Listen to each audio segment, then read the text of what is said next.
বন্ধুরা, স্টেটমেন্ট তো অনেক বড় বড়, কিন্তু বাস্তবে পদক্ষেপ নেওয়া এই দুটো বিষয়ের মধ্যে অনেক বড় পার্থক্য রয়েছে। আপনারা জেনে অবাক হবেন যে তুরস্ক আজ পর্যন্ত পাকিস্তানের বিষয়ে বড় বড় দাবি করে, সেই তুরস্কই ভারতকে নিয়ে এমন এক ভয়ে রয়েছে যে ভয়ের কারণে তুরস্ক পাকিস্তানে নিজেদের পদক্ষেপ পিছিয়ে নিয়েছে। যেমনটা আপনারা জানেন, তুরস্ক পাকিস্তানকে বেশ কিছু অস্ত্র সরবরাহ করেছে। ড্রোন অস্ত্র থেকে শুরু করে মিসাইল পর্যন্ত সরবরাহ পাকিস্তান পেয়েছে। অর্থাৎ তুরস্ক এবং পাকিস্তানের বন্ধুত্ব, বাগাড়ম্বর আর প্রতিরক্ষা সহযোগিতার অস্ত্র বিক্রেতা হিসেবে তো মজবুত দেখায়। কিন্তু যখন পাকিস্তানের বিনিয়োগের কথা আসে, তখন তুরস্ক এখানে পিছিয়ে গেছে। আর তুরস্ক এখানে কেন পিছিয়ে গেল, তার কারণ ভারতের মিসাইল। তো চলুন আপনাকে এই পুরো খবরটা একটু বিস্তারিতভাবে বুঝিয়ে বলি। খবরটি এমন যে তুরস্কের প্রতিরক্ষা কোম্পানিগুলো পাকিস্তানের বিনিয়োগ করতে দ্বিধাবোধ করছে। কারণ গত বছর ভারত ও পাকিস্তানের যুদ্ধের আগে তুরস্ক পাকিস্তানের বিনিয়োগ নিয়ে বড় বড় প্রতিশ্রুতি বা বাকবিতণ্ডতা করেছিল। যেমন পাকিস্তানের সঙ্গে মিলে গোলাবারুদ উৎপাদনের পরিকল্পনা করেছিল, এছাড়া রকেট প্রযুক্তি, প্রিসিশন গাইডেড মিউনিশন, এমনকি অ্যারোস্পেসে বিনিয়োগ করার কথা বলেছিল।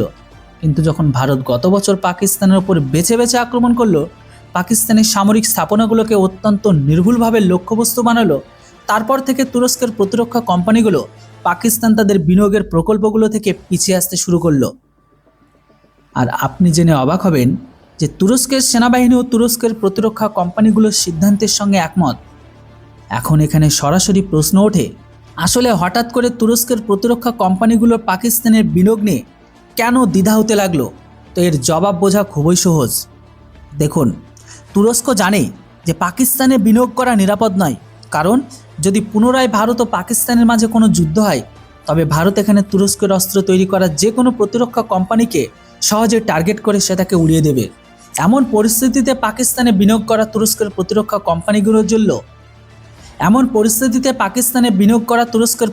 কোম্পানিগুলোর জন্য অত্যন্ত ঝুঁকিপূর্ণ।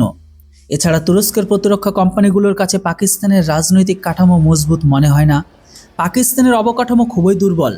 অন্যদিকে পাকিস্তান দীর্ঘ সময় ধরে বিশ্বব্যাংক আর ইন্টারন্যাশনাল মনিটারি ফান্ডের সাহায্যে বা এরই ওপর টিকে আছে। এছাড়া পাকিস্তান বর্তমানে চীনের ঋণের জালেও ফেঁসে আছে।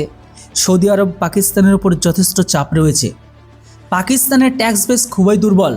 আর এই সমস্ত চ্যালেঞ্জকে মাথায় রেখে তুরস্কের প্রতিরক্ষা কোম্পানিগুলোর মনে হয় যে পাকিস্তানকে তৈরি করা অস্ত্র বিক্রি করাই বেশি নিরাপদ এবং পাকিস্তানের যে কোনো বড় আক্রমণাত্মক বিনিয়োগ থেকে বিরত থাকা উচিত। তুরস্কের প্রতিরক্ষা কোম্পানিগুলোর ভয় যে ভারতের মিসাইলগুলোর লক্ষ্য থেকে এখন আর কিছুই বাঁচতে পারবে না। যে কোনো সামরিক সংঘাতে ভারত খুবই সহজে যে কোনো প্ল্যান্ট বা সাপ্লাই চেনকে অত্যন্ত অনায়াসে ধুলোয় মিশিয়ে দিতে পারে। অর্থাৎ পাকিস্তানে বিনিয়োগ করা সরাসরি ডিসপারেশন রিস্ক হবে। এখন দেখা যাক যে এমনই কিছু তুরস্ক পাকিস্তানের বন্ধুত্ব যেখানে দাবি তো অনেক বড় বড় ছিল, কিন্তু ভারতের মিসাইলগুলোর ভয় এমন যে এখন তুরস্ক পাকিস্তানে বিনিয়োগের থেকে পিছিয়ে যেতে শুরু করেছে।